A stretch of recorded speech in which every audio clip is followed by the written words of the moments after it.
quanto à estrutura da norma jurídica, ou seja, a estrutura das regras, vamos fazer uma revisãozinha rápida no que a gente viu em sala de aula referente aos princípios e regras, né?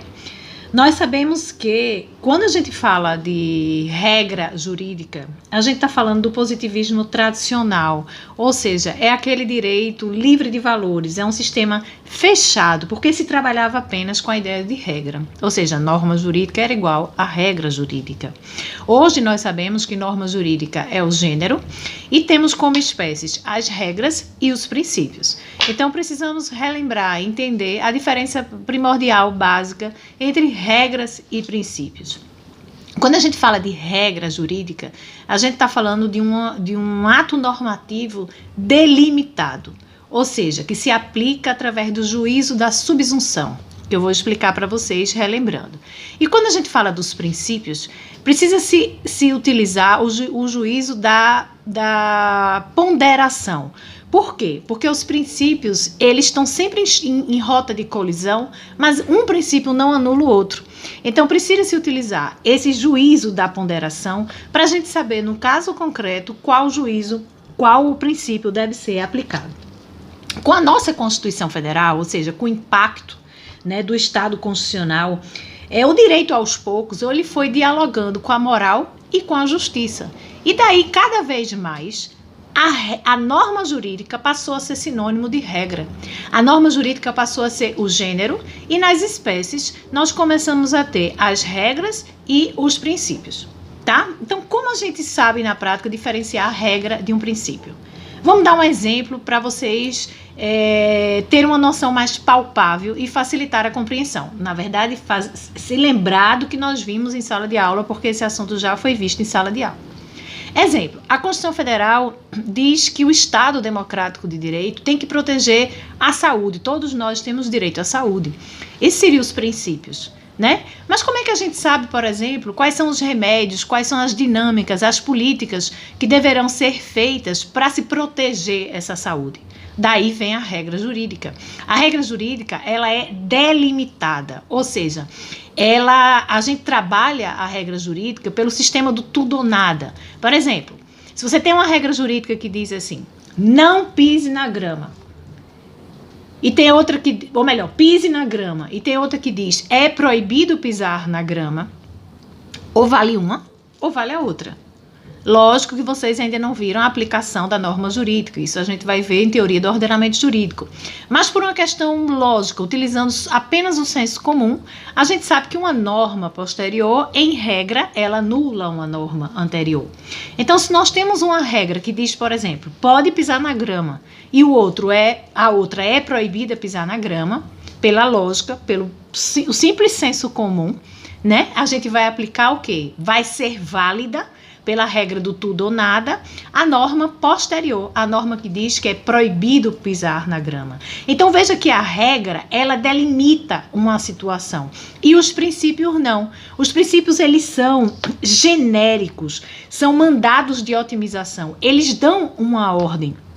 Já as regras, elas são específicas, para a gente saber qual é a regra que vai se aplicar no caso concreto, a gente considera esse sistema do tudo ou nada. Ou seja, só pode ter uma regra válida para determinada situação, onde essas regras não podem contrariar os princípios. Então, resumindo para vocês, antes nós tínhamos o positivismo tradicional, ou seja, aquele direito livre de valores como moral, de valores como justiça, ou seja, era um sistema fechado, onde norma jurídica era igual à regra, né? Com o impacto constitucional, com a nossa Constituição Federal de 88, temos lá o quê? Os princípios e as garantias fundamentais. Então, esses princípios e essas garantias fundamentais que são mandados de otimização, mandados no sentido de ordem mesmo, de otimização, houve um diálogo.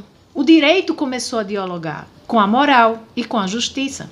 Então, em virtude disso, a norma jurídica passou a ser um gênero e temos duas espécies, as regras e os princípios.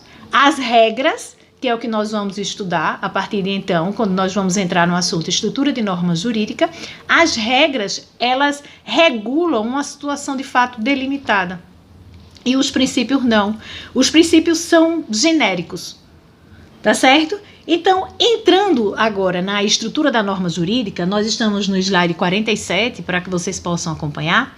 Nós temos as regras tratam de situações de fatos, hipoteticamente bem delimitadas, e trazem a consequência jurídica dessas situações de fato. Situação de fato delimitada mais consequência jurídica. Essa é a estrutura da norma jurídica. Que alguns doutrinadores, eles falam em antecedente da norma e consequente da norma jurídica. O antecedente da norma jurídica, ele vem descrever aquela situação hipotética, aquela situação de fato, aquela possibilidade que está no texto legal. Que se porventura aquela situação hipotética, aquela possibilidade, aqueles fatos descritos no texto da lei, se eles acontecem concretamente, ou seja, se eles acontecem no mundo real, se o fato gerador vai surgir para quem descumpriu aquela conduta, o consequente da norma, que a gente chama de sanção. Então, no slide 47, continuando, nós temos a consequência jurídica ocorre quando a situação hipotética descrita na regra, fato típico, suporte fático hipotético ou hipótese de incidência, que eu vou explicar já já, acontece no mundo real. Ou seja, ocorrendo o fato gerador, incide a regra com sua consequente sanção. Chegando no slide 48, para vocês acompanharem, nós temos dois elementos que estruturam a norma jurídica. Nós temos o antecedente da norma e o consequente da norma jurídica. Como eu já falei, no antecedente da norma jurídica está lá aquela possibilidade jurídica, aqueles fatos hipotéticos, aquela hipótese que ainda não aconteceu no mundo jurídico, que apenas está no texto legal, na letra morta da lei, como a gente costuma falar. E já no consequente da norma, nós temos a sanção. Caso o indivíduo ele descumpra o antecedente da norma, vai recair sobre ele a sanção. Sendo assim, esse antecedente da norma jurídica, eles recebem algumas nomenclaturas diferentes a depender da área do direito. Então, por exemplo, se estamos no âmbito do direito penal, esse antecedente da norma a gente chama de fato típico. Se estamos no âmbito do direito civil, a gente vai chamar de suporte fático hipotético. Se estamos no âmbito do direito tributário, por exemplo, a gente chama de hipótese de incidência. Todos são antecedente da norma. Todos estão se referindo a uma possibilidade jurídica que ainda não aconteceu, mas está no texto da lei, prevista para todos os indivíduos. Então vamos lá, vamos dar um exemplo. A gente pega o artigo 927 do Código Civil.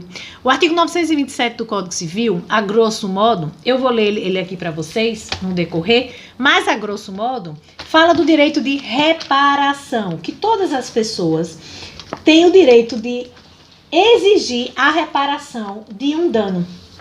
Então, aqui a gente pegando o artigo 927 do Código Civil, para eu ler para vocês. Deixa eu só localizar aqui. Então, localizei. O artigo 927 do Código Civil, só a título de exemplo para vocês, fala o seguinte: aquele que, por ato ilícito, causar dano ao trem, fica obrigado a repará-lo. Ou seja, aqui a gente vê claramente o antecedente da norma, que é aquele que, por ato ilícito, causar dano ao trem, e temos o consequente da norma, que é a sanção, ou seja, aquele indivíduo que causar dano ficará obrigado a repará-lo. Então, a reparação seria a sanção. Como nós estamos falando em direito civil, nós temos no antecedente da norma o suporte fático hipotético, que seria aquela possibilidade que está no texto da lei, mas se acontecer no mundo concreto, vai surgir a sanção. Então, no artigo 927, só a título de exemplo para vocês, aquele que por ato ilícito causar dano ao trem. Esse é o suporte fático hipotético que estamos diante do direito civil. E qual seria o consequente da norma? A sanção, a reparação do dano. Outro exemplo que nós temos, em direito penal, por exemplo, nós temos o artigo 121 do Código Penal, que trata do homicídio simples. Ou seja, matar alguém, que seria o antecedente da norma, em direito penal, chamado de fato típico, acarretará, para quem matar, a reclusão de 6 a 20 anos, que seria o quê? A sanção, o consequente da norma, tá certo? Então, toda regra, toda norma jurídica, ela vai tratar de uma situação delimitada, sendo a norma jurídica o gênero e a regra, como a gente já viu, a espécie. Então, toda regra jurídica, ela vai ter duas estruturas básicas. O antecedente da norma e o consequente da norma. Se a gente for, por exemplo, para outra seara do direito, como é o caso do direito tributário, a grosso modo, só para vocês entenderem, sem precisar citar exatamente todo o caput do artigo, mas a gente sabe que quem for proprietário, por exemplo, de um imóvel na zona urbana, tem que pagar o IPTU. Então aqui a gente vê a situação, a hipótese de incidência que está no antecedente da lei tributária, ser proprietário do imóvel na zona urbana, ou seja, você não precisa ser locador, você tem que ser proprietário. E esse imóvel tem que ser localizado na zona urbana. Então veja que é uma situação delimitada.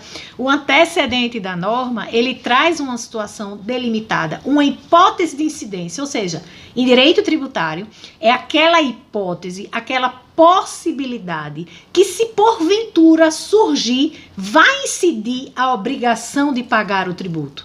E se o contribuinte ele não pagar o tributo, ele vai ser penalizado, ele vai ter a sanção, que no caso seria pagar aquele tributo com multas e juros. Então, resumindo para vocês, a estrutura da norma jurídica tem dois elementos, o antecedente e o consequente da norma jurídica. Em direito penal, nós chamamos de fato típico e sanção. Até quando a gente fala, esse fato está tipificado ou não na lei penal. É justamente por isso. É que o texto, a lei morta, como a gente diz, o texto legislativo prevê um fato típico para a lei penal, né? Que se o indivíduo transgredir, ou seja, cometer um ato ilícito, não observar aquele antecedente da norma, vai recair para ele uma sanção. Se a gente for para a seara do direito civil, o antecedente da norma a gente vai chamar apenas de suporte fático hipotético. E o consequente, a sanção. Se a gente for para o direito tributário, a gente vai chamar de hipótese de incidência tributária e a sanção também, que vai ser o consequente da norma, ok? É muito interessante trazer para vocês o seguinte, que há alguns doutrinadores que dizem que o elemento que não pode faltar na norma jurídica é a sanção. Por que esses doutrinadores defendem isso na estrutura da norma jurídica? Porque eles dizem o seguinte, o direito tem como objeto de estudo o homem. O homem vive nessa sociedade e as necessidades do homem acarretam no Estado, provocam no Estado a criação da norma jurídica. Então, essa norma jurídica, ela vem descrever uma conduta, ela é imperativa.